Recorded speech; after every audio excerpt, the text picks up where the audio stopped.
अस्सलाम वालेकुम। अच्छा, तो हम लोग जो है वो स्किज़ोफ्रेनिया के मैनेजमेंट पढ़ रहे थे। मैनेजमेंट में हम लोग कुछ ड्रग्स देखी, उन ड्रग्स के ना एडवर्स इफेक्ट्स देख रहे थे हम लोग कि वो एंटीसाइकोटिक्स जो ड्रग होती हैं कि किस तरह के एडवर्स इफेक्ट आते हैं। तो सबसे पहले जो चीज़ हम लोगों ने डिस्कस की वो थे एक्स्ट्रा पैरामिडल, ये क्यों नहीं चल रही, एक्स्ट्रा पैरामिडल इफेक्ट्स थे। ठीक है, एक्स्ट्रा पैरामिडल इफेक्ट्स उनके क्यों आते हैं? क्योंकि इन्होंने करना डोपामिन के रिसेप्टर्स को ब्लॉक। अब डोपामिन रिसेप्टर सिर्फ एक पाथवे में तो नहीं है ना कि जिस पाथवे की वजह से पॉजिटिव सिम्टम्स आ रहे हैं उस पाथवे में डोपामिन ब्लॉक हो गई तो पॉजिटिव सिम्टम्स खत्म हो गए, ये चीज़ तो हो गई। लेकिन अब और भी बहुत सारे ब्रेन में पाथवे हैं जिनमें डोपामिन होता है, डोपामिन के रिसेप्टर्स होते हैं। जब वो रिसेप्टर्स ब्लॉक हो जाएंगे तो उसकी वजह से आएंगे एक्स्ट्रा पैरामिडल इफेक्ट्स। अब एक्स्ट्रा पैरामिडल इफेक्ट्स में मैंने आपको बताया था कि डिस्टोनिया भी हो जाता है, क्यूट डिस्टोनिया हो जाता है, टार्डिव डिस्काइनेसिया हो जाता है। ठीक है, ये सारा जो है ये आपने फार्मा में पढ़ना है, तब आपको इसकी ज़्यादा अच्छे से समझ आएगी। उसके अलावा टार्डिव डिस्काइनेसिया के अलावा एकाथीसिया हो जाता है। इस तरह के जितने भी हमने देखे थे सिम्टम। उसके बाद मैंने कहा था कि एक्स्ट्रा पैरामिडल इफेक्ट्स के अलावा ये क्योंकि डोपामिन रिसेप्टर के साथ साथ एड्रीनर्जिक रिसेप्टर को और मस्कुरानिक रिसेप्टर्स को भी ब्लॉक कर देती हैं कुछ जो ड्रग्स होती हैं एंटीसाइकोटिक ड्रग। अब जब एड्रीनर्जिक रिसेप्टर ब्लॉक होते हैं तो हाइपोटेंशन हो जाती है। ठीक है, और जब मस्कुरानिक ब्लॉक होते हैं तो मस्कुरानिक के ब्लॉक होने की वजह से जो भी इफेक्ट्स हमने पढ़े थे जैसे ड्राई माउथ हो जाएगा, कॉन्स्टिपेशन हो जाएगी, यूरिनरी रिटेंशन। ठीक है, ये सारे इनके साइड इफ़ेक्ट्स हैं, यूरिनरी रिटेंशन वगैरह। अब आगे चीज़ आ जाती है कि ये मेटाबॉलिज्म पे भी कुछ इनके एडवर्स इफेक्ट्स आते हैं, मेटाबॉलिज्म को भी डिस्टर्ब करते हैं। एक तो वेट गेन है ना, वेट गेन इनका एक बहुत इंपॉर्टेंट साइड इफेक्ट है। जब कोई बंदा ले रहा होता है एंटीसाइकोटिक तो वेट गेन हो जाता है उसे। उसके अलावा ये ना प्रोलैक्टिन का लेवल हाई करा देते हैं, हाइपर प्रोलैक्टिनीमिया करा देते हैं। तो हाइपर प्रोलैक्टिनीमिया की वजह से फिर फर्दर क्या होता है, ग्लैक्टोरिया और एमेनोरिया वगैरह होते हैं। ठीक है, तो ये भी इसके साइड इफ़ेक्ट हो गए। उसके अलावा बाकी अगर देखें तो ल्यूकोपीनिया भी होता है, सही है। स्किन पे भी कुछ रिएक्शंस होते हैं हाइपर सेंसिटिविटी वगैरह के, और कार्डियक रिदमिया भी हैं। ठीक है, इस तरह के भी कुछ साइड इफेक्ट्स हैं। लेकिन जो ज़्यादा इंपॉर्टेंट है वो एक तो आपने याद रखने हैं एक्स्ट्रा पैरामिडल, दूसरा आपने वेट गेन का याद रखना है, एड्रीनर्जिक और मस्कुरानिक रिसेप्टर्स के जो ब्लॉक करने से इफेक्ट्स आ रहे हैं वो याद रखने हैं। ठीक है, अच्छा उसके बाद वो यहाँ पे बताता है एक बहुत इंपॉर्टेंट इनका एडवर्स इफेक्ट आता है जिसको डिटेल में एक्सप्लेन किया, neuroleptic malignant syndrome.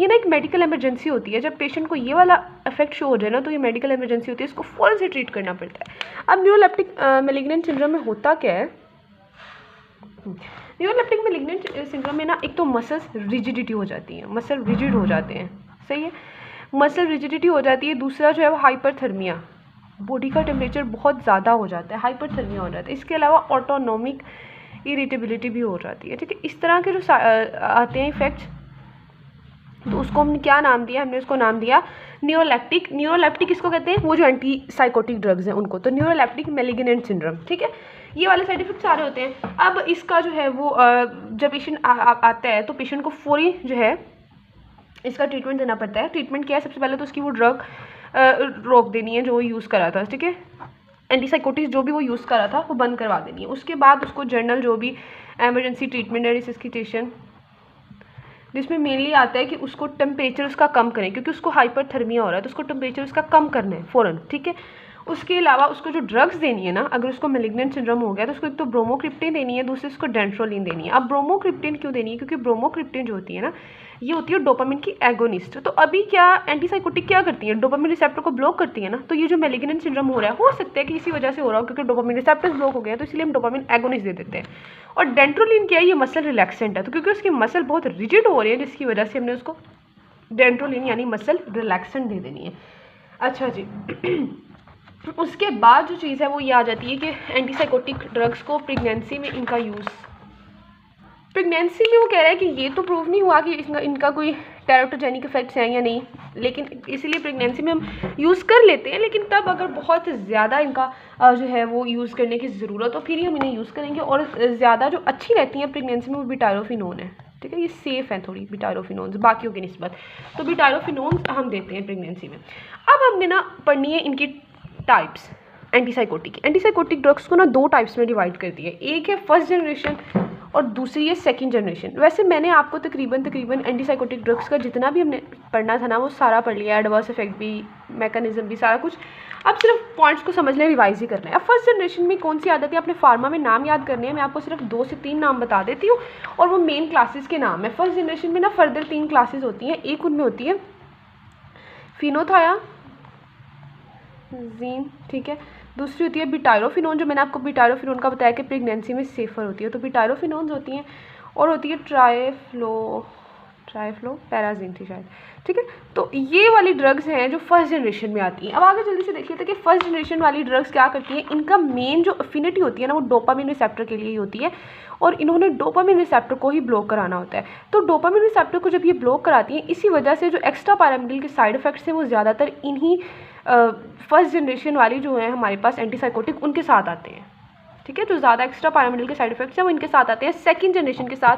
Second generation वाली ना नई ड्रग्स है जो अब आई हैं, तो इनके साथ एक्स्ट्रा पैरामिडल साइड इफेक्ट्स नहीं आते, इनके साथ आते हैं क्योंकि ये डोपामिन रिसेप्टर्स को बड़ी हाई एफिनिटी के साथ ब्लॉक करा देती हैं। अगर सेकंड जनरेशन की बात करें तो सेकंड जनरेशन में क्लोजापिन आ जाती है, इसका तो नाम आपने सुना होगा, ठीक है, बहुत इंपॉर्टेंट है। ये ओलेंजापिन आ जाती है और जो है जिप्रेसिडोन वगैरह आ जाती है। नाम मैं आपको सबके नहीं बता रही, बाकी आपने फार्मा से कर लेने हैं।